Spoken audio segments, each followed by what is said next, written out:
হ্যাঁ হ্যাঁ জানি আমি লেট, অনেক লেট। হ্যালো বন্ধুরা, welcome to my new short. আজ ছিল পৌষ সংক্রান্তি। হ্যাঁ হ্যাঁ জানি তোমরা সবাই পিঠে খেয়েছো। এই দেখো এখানে টুকি ছাদে এসে খেয়ে দিয়ে হাত চাটছে। এখন ছিল সকালবেলা, তো আমিও একটু ছাদে এসেছিলাম স্নান টান করে। আর ওইখানে ওর গার্লফ্রেন্ডকে দেখতে গেছে, হাই হ্যালো করতে গেছে।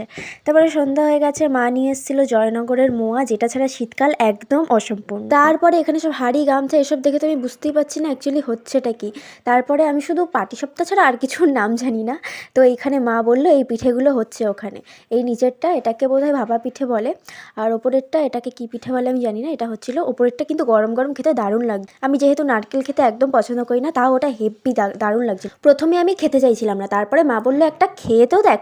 তারপরে নিলাম, কিন্তু খেতে দারুণ লাগছিল সত্যি। আর এইখানে একজনকে দেখতে পাচ্ছ, আমাকে খেতে দেবে না, ওকেই দিতে হবে আগে। যাই খাবার খাই না কেন ওকে দিতেই হবে, ওকে আগে সব কিছু খেতে হবে।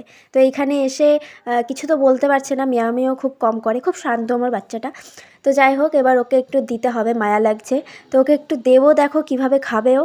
এই একটু দিলাম, ব্যাস একদম সুখ শান্তি সব কিছু পেয়ে গেছে। তো ও খেয়ে নিল। তারপরে আমি আবার দেখতে গেলাম যে মা কী কী করছে। এসে দেখছি এখানে পাটিসাপটা বানানো হচ্ছে। তো এইখানে পাটিসাপটা বানাতে গিয়ে একটা মজার কাণ্ড হয়েছে।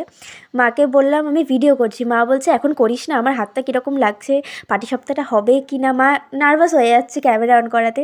তো আমি বললাম তুমি তোমার মতন করো, এত ভয় পাওয়ার কিচ্ছু নেই। তো নার্ভাসনেসের জন্য দেখছো মা পিঠে পিঠে সব ভেঙে যাচ্ছে বলে আরও ভয় পাচ্ছে। বলছে দাঁড়া দাঁড়া, আগে 2-4টে করে নি, তারপরে ভিডিও করবি। আর বলছে তুমি করো না, নো প্রবলেম। তারপরে আমি জোর করেই ক্যামেরা অন করে রেখেছিলাম। এক কথায় মা অনেক কিছু বলছিল। তো ক্যামেরা ট্যামেরা করার পর আমাকে তো ক্যামেরা করতেই হবে না। তারপরে আমি যখন খেতে শুরু করে দিই, এই যে চামচ নিয়ে দাঁড়িয়ে আছি আমি, কখন মা বানিয়ে দেবে আমি খাবো।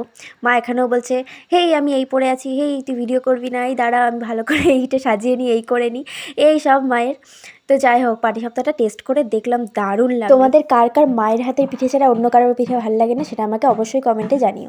এই যে বোন চলে এসেছে পড়া থেকে, এসেই হাতে একটা পাটিসাপটা তুলে নিয়েছে। আর একজন খেয়ে দিয়ে সারাদিন ঘুমিয়ে খেলে টেলে শুধু আলস্যি ভাঙে, আর এদিক ওদিক খাবার খাইতে চাই।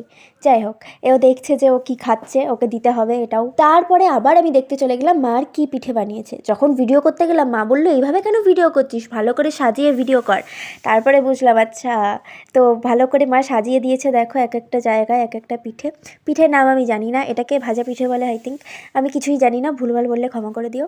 তো এই পিঠে করেছিল মা, আরও পিঠে করছিল যেগুলোর ফটো তোলা হয়নি, কারণ সেদিনকে পিঠে করতে করতে না রাত 12টা বেজে গেছিলো। খেতে খেতে শুতে শুতে আমাদের 1টা বেজে গেছে। তো আমি মাকে বলছিলাম তোমাকে একটু দেখাই যে এত কিছু করেছে। মা তো লজ্জাতে নিজের মুখ দেখাবেই না, তারপরে গিয়ে যখন ক্যামেরার সামনে এসে মুখটা দেখো কি কিউট না। তো যাই হোক, এবার মা বললো যে ঠাকুমা দাদু পিঠে খেতে ভালোবাসতো, ওদেরকে একটু বাইরে দিয়ে। তো যেভাবে দিতে হয়, একটু গঙ্গা জল ছিটিয়ে একটু পিঠে নিয়ে একটু ধূপকাঠি দিয়ে সেভাবে দিতে গেলাম। আমার কিন্তু ঠাকুমার হাতের পিঠে খেতেও দারুণ লাগতো, পুরো মায়ের হাতের মতনই লাগতো। সত্যি ঠাকুমা দাদু যতদিন থাকে ততদিনই দাদু বাড়ির ভালোবাসা, তারপরে আর কে কোথায় হারিয়ে যায়, তেমনই দিদা বাড়ির। তো যাই হোক, ওদেরকে আমি প্রণাম করে ধূপকাঠি লাগিয়ে আস্তে আস্তে দিয়ে চলে এলাম।